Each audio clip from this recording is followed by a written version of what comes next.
आज हम बात करेंगे सरदार मिक्का सिंह के बारे में। आज के बाद आपके जिंदगी में से आपका गोल हर बार अचीव होगा और गोल में से फोकस कभी कम नहीं होगा। नमस्कार, मैं रश्मि गुल्हाने, सीनियर बिजनेस कंसल्टेंट, बड़ा बिजनेस। सरदार मिक्का सिंह हर बार रेस जीतते थे, क्योंकि इसलिए नहीं कि वो भागते तेज थे, वो रेस में तेज होते थे। पहली बार रेस जीतने का कारण था वो दूध का गिलास, जो उनके कोच ने बोला था यदि आप रेस जीतते हो तो आपको एक्स्ट्रा दूध का ग्लास डाइट के लिए मिलेगा। वो जब प्रैक्टिस के दौरान भागते थे तो दूध मिलेगा कह के भागते थे और रेस भी जीत गए। दूसरी बार वो रेस जीते तो वो इंडिया की जैकेट जो उन्हें पहननी थी, तो हर बार प्रैक्टिस के दौरान वो इंडिया की जैकेट, यहाँ तक के प्रैक्टिस के दौरान वो गिर पड़े, मुंह में से खून भी निकलते हुए आया था, लेकिन फिर भी उठे और जोर से भागे ताकि उनको इंडिया का जैकेट पहनना था। तीसरी बार वो रेस इसलिए जीते क्योंकि उनके कोच ने,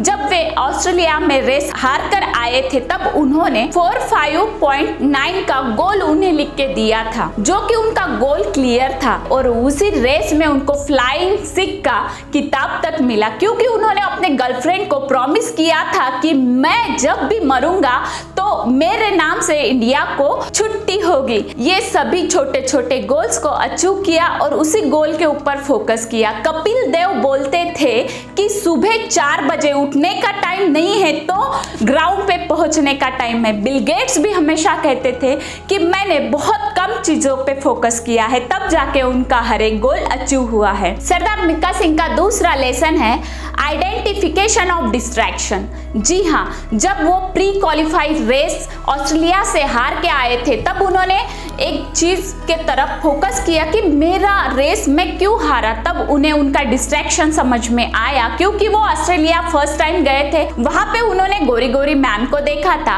और उनको देख के बियर पे बियर पिए जा रहे थे, इसलिए दूसरे दिन वो वही डिस्ट्रैक्शन के वजह से वो रेस हार गए। हमें भी हमारे लाइफ में डिस्ट्रैक्शन को जान लेना है और जिस चीज को ना बोलना है उस चीज को ना ही बोलना है। जब भी हमारे लाइफ में से डिस्ट्रैक्शन बढ़ जाता है तो हमारे गोल का फोकस कम हो जाता है और डायरेक्शन हमें क्लियर दिखाई नहीं देता। लेकिन जब हमारा डिस्ट्रैक्शन कम होने लगता है तब हमें डायरेक्शन बिल्कुल ही क्लियर दिखाई देता है। ये बात उनके ध्यान में आ गई थी। इसीलिए आजकल का सबका डिस्ट्रैक्शन है हमारा मोबाइल फोन। हमारे दिन की सटीक प्लानिंग करनी चाहिए कि हमें हमारे सोशल मीडिया को, हमें हमारे मोबाइल को कितना टाइम देना होता है। व्हाट्सएप, ट्विटर, फेसबुक, हर एक को 5-5 मिनट का टाइम हमें देना होता है। याद है ना वो टिकटॉक का गाना, जाने मेरी जाने मन, बचपन का प्यार मेरा भूल नहीं जाना रे। आपको वो तो याद है, लेकिन उसके बाद हम चले जाते हैं ओ से तुम्हें ना देखे लाइक ग्रेट। इंस्टाग्राम के रील के ऊपर हमारा टाइम हमारे हाथ से फिसलता हुआ जाता है, क्योंकि सबसे बड़ा डिस्ट्रैक्शन हमारा मोबाइल फोन होता है। तो हमें ये ध्यान में रखना चाहिए, जो भी हमारे डिस्ट्रैक्शन है उसको हटाना चाहिए। डिस्ट्रैक्शन की वजह से हमें हमारे गोल में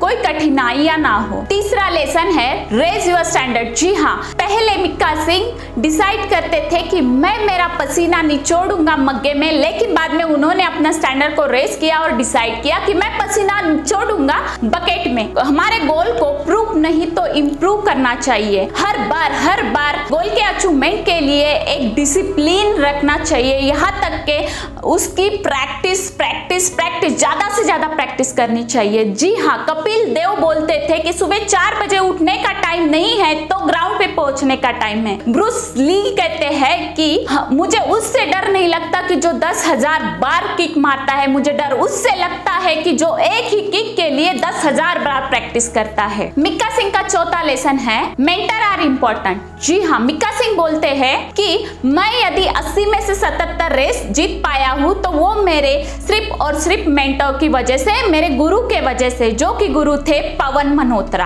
हमारे जिंदगी में मेंटर का होना बहुत ही जरूरी है, उनके ही वजह से हम हमारे लाइफ के गोल्स को अचीव कर पाते हैं। ऐसे ही कई सारे लाइफ के कोच जो कि हमें बिजनेस में बताने वाले हैं कि हमारे बिजनेस में जो भी प्रॉब्लम्स आते हैं उसे कैसे सॉल्व करना चाहिए, बिजनेस में जे कर्व कैसे लाना चाहिए, ये सभी का सॉल्यूशन हमें हमारे बिजनेस कोचिंग प्रोग्राम में लेकर आए हैं हमारे इंडिया के बहुत ही पावरफुल अरबपति, जैसे कि दैनिक भास्कर के मैनेजिंग डायरेक्टर, पतंजलि के डायरेक्टर, यहाँ तक के HDFC बैंक के मैनेजिंग डायरेक्टर और साथ ही साथ अमूल के मैनेजिंग डायरेक्टर, कई सारे कोच काउंसलिंग करके हमें हमारे बिजनेस का ग्रोथ बताने वाले हैं। तो और ज्यादा जानकारी के लिए हमें हमारे बोर्ड लाइन नंबर पे कॉल कीजिए। तो आपने हमारे वीडियो को अंत तक देखा उसके लिए और साथ ही साथ हमारे वीडियो को लाइक एंड शेयर भी किया उसके लिए हृदय की गहराइयों से बहुत बहुत धन्यवाद।